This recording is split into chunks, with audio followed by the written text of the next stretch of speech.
देखिए, ये प्रधानमंत्री नरेंद्र मोदी जी की जो पॉलिटिक्स ऑफ डेवलपमेंट है, पॉलिटिक्स ऑफ परफॉर्मेंस है, उसकी जीत है। ये मुख्यमंत्री नीतीश कुमार जी की जो सुशासन की व्यवस्था है, उसकी जीत है। ये देश के गृह मंत्री और जिन्होंने माइक्रो लेवल पे इस इलेक्शन को सारी मैनेज किया है, अमित शाह जी, उनकी सोच की जीत है।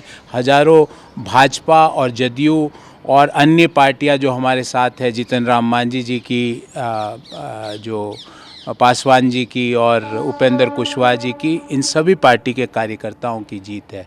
पर अगर एक लाइन में कहूं तो बिहार के लोगों ने विकास, सुशासन और परफॉर्मेंस की राजनीति पे वोट किया है, ये उसकी जीत है। सर 20वें राउंड तक भी लगातार तेजस्वी यादव जो हैं वो पीछे बने हुए हैं। देखिए, मुझे नहीं पता कि नतीजा क्या आएगा, पर बिहार के लोगों ने अब मन बना लिया है कि हम एक आदमी को इसलिए वोट नहीं देंगे क्योंकि उसके पापा सीएम थे या उसकी मम्मी सीएम थी। जिस तरह देश के लोगों ने मन बना लिया है कि हम एक व्यक्ति को इसलिए वोट नहीं देंगे क्योंकि उसके पापा पीएम थे और दादी पीएम थी और नाना जी पीएम थे, वो जो वंशवाद की राजनीति, परिवारवाद की राजनीति ख़त्म हो चुकी है। पॉलिटिक्स ऑफ परफॉर्मेंस की आवाज़ देश के हर कोने से और बिहार की हर गली से आ रही है। कल जब तेजस्वी यादव की पार्टी के एक एमएलसी ने इतना घटिया स्टेटमेंट दिया कि हम बिहार को नेपाल और बांग्लादेश बना देंगे, पर किसी भी कांग्रेस के नेता ने, किसी भी राष्ट्रीय जनता दल के नेता ने उसका विरोध नहीं किया। तो ये रंगदारी, जंगलराज, परिवारवाद, भ्रष्टाचार और भय का जो वातावरण बिहार को देना चाहते थे, उनकी हार है। और ये प्रधानमंत्री मोदी जी की पॉलिटिक्स ऑफ परफॉर्मेंस, मुख्यमंत्री नीतीश कुमार की सुशासन की राजनीति और गृह मंत्री अमित शाह जी का जो माइक्रो मैनेजमेंट है, उसकी जीत है, कार्यकर्ताओं की मेहनत की जीत है।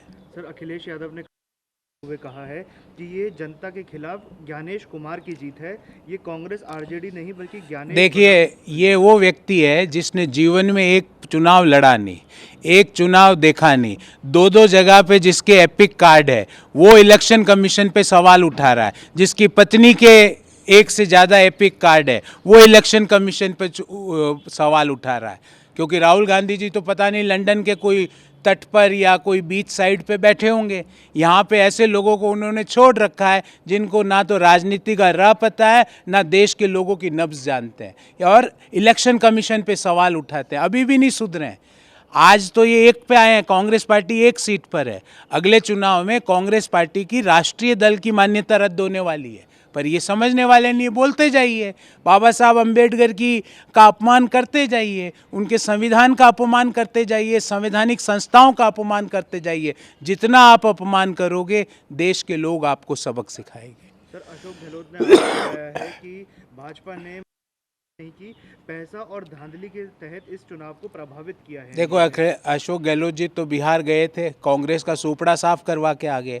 अब अगली बार राजस्थान का चुनाव लड़ेंगे तो जो हाल उन्होंने बिहार में कांग्रेस का किया, अब वो राजस्थान में करेंगे। थोड़ी सी 3 बार के मुख्यमंत्री रहे हुए आदमी को थोड़ा भी विवेकशीलता से बात करनी चाहिए, अनर्गल टिप्पणियां नहीं करनी चाहिए। राहुल गांधी करे तो समझ में आता है, क्योंकि वो तो वंशवाद के कारण राजनीति में है। उन्होंने कोई मुख्यमंत्री, प्रधानमंत्री पद पे नहीं बैठे हैं वो। पर 3 बार क्या मुख्यमंत्री अशोक गहलोत जी इतनी हल्की बात करते हैं, तो वो ये बताना चाहते हैं कि जिस तरह मैंने कांग्रेस पार्टी का बिहार में बेड़ा गर्क किया, अगला मैं नंबर लगाऊंगा राजस्थान का। अशोक गहलोत जी अप्रत्यक्ष रूप से ये कह रहे हैं। Thank you so much. Akhilesh Yadav ने कहा है कि सर एसआईआर ने अपना खेल कर दिया है, बीजेपी अपने छल के दम पर वोट चोरी करके जीती है। ऐसी ही बातें आज से 7-8 महीने पूर्व राहुल गांधी और तेजस्वी यादव भी करते घूम रहे थे, और लोगों ने उनका क्या हाशिया किया देख सकते हैं। अगला नंबर अखिलेश जी आप ही का है। वंशवाद, परिवारवाद की राजनीति को देश ने नकार दिया है, भले ही वो बिहार हो कि उत्तर प्रदेश हो कि पश्चिम बंगाल हो कि असम हो। वंशवाद और परिवारवाद के कारण कोई भी देश का या प्रदेश का नेतृत्व नहीं कर सकता।